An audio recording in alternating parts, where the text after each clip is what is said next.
Assalamualaikum warahmatullahi wabarakatuh. Salam solusi, solusi untuk berdiskusi.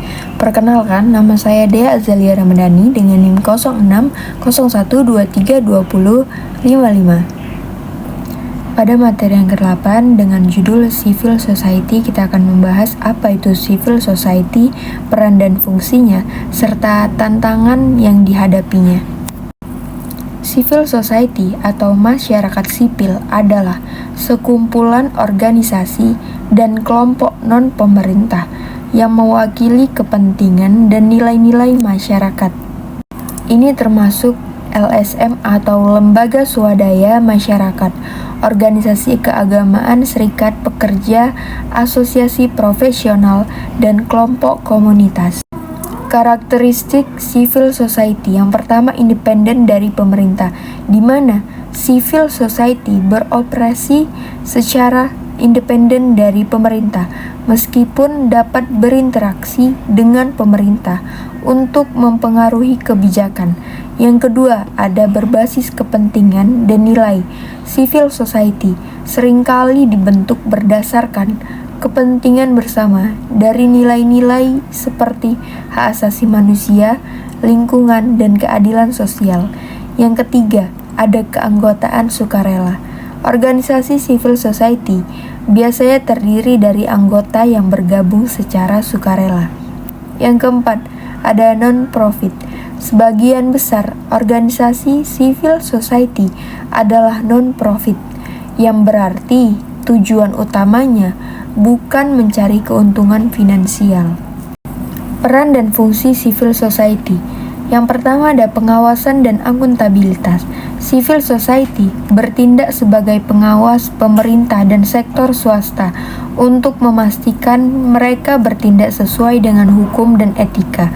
Yang kedua, ada advokasi dan kampanye. Civil society berperan dalam mengadvokasi perubahan kebijakan dan memobilisasi masyarakat untuk mendukung isu-isu tertentu. Yang ketiga, ada penyedia layanan. Banyak organisasi civil society menyediakan layanan yang tidak disediakan oleh pemerintah, seperti pendidikan, kesehatan, dan bantuan kemanusiaan. Nah, yang keempat, ada penguatan demokrasi. Dengan mempromosikan partisipasi masyarakat dalam proses politik, civil society memperkuat demokrasi dan keterlibatan warga negara. Fungsi civil society yang pertama, ada edukasi dan peningkatan kesadaran. Civil society berperan dalam meningkatkan kesadaran masyarakat tentang isu-isu penting melalui edukasi dan kampanye.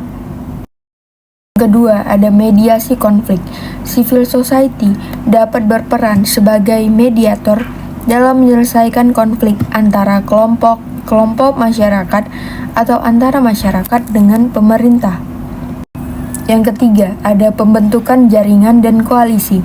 Civil society membentuk jaringan dan koalisi untuk memperkuat suara dan pengaruh mereka dalam proses pengambilan keputusan. Kekangan terhadap civil society. Mengapa civil society dikekang di Indonesia? Masyarakat sipil atau civil society sering menghadapi pembatasan yang signifikan dalam melaksanakan aktivitas mereka. Pembatasan ini dapat berasal dari berbagai faktor. Adanya regulasi yang ketat. Pemerintah seringkali menerapkan regulasi yang ketat terhadap organisasi non-pemerintah atau LSM dan kelompok masyarakat sipil lainnya, seperti persyaratan pendaftaran yang rumit atau kewajiban untuk mendapatkan izin operasional. Ada keterbatasan kebebasan berpendapat, serangan terhadap kebebasan dan kebebasan berekspresi dapat membatasi kemampuan masyarakat sipil dalam mengkritik kebijakan pemerintah atau menyalurkan aspirasi masyarakat. Adanya intimidasi dan ancaman. Aktivis masyarakat sipil sering menghadapi intimidasi, ancaman, atau kekerasan fisik sebagai respon terhadap pekerjaan mereka, terutama dalam isu-isu sensitif seperti hak asasi manusia, lingkungan hidup, atau korupsi. Solusi yang tepat menurut saya adalah untuk mengatasi pembatasan-pembatasan ini dan memperkuat peran masyarakat sipil dalam pembangunan demokrasi. Ada beberapa solusi yang dapat dipertimbangkan adalah reformasi hukum dan regulasi, bisa mengubah atau merevisi regulasi yang menghambat aktivitas masyarakat sipil untuk memastikan bahwa prosedur pendaftaran dan operasional tidak memberikan hambatan yang tidak perlu. Ada perlindungan dan keamanan bagi aktivis, meningkatkan perlindungan hukum bagi aktivis masyarakat sipil yang rentan terhadap ancaman atau kekerasan dengan memperkuat mekanisme perlindungan dan mengadili pelaku kekerasan.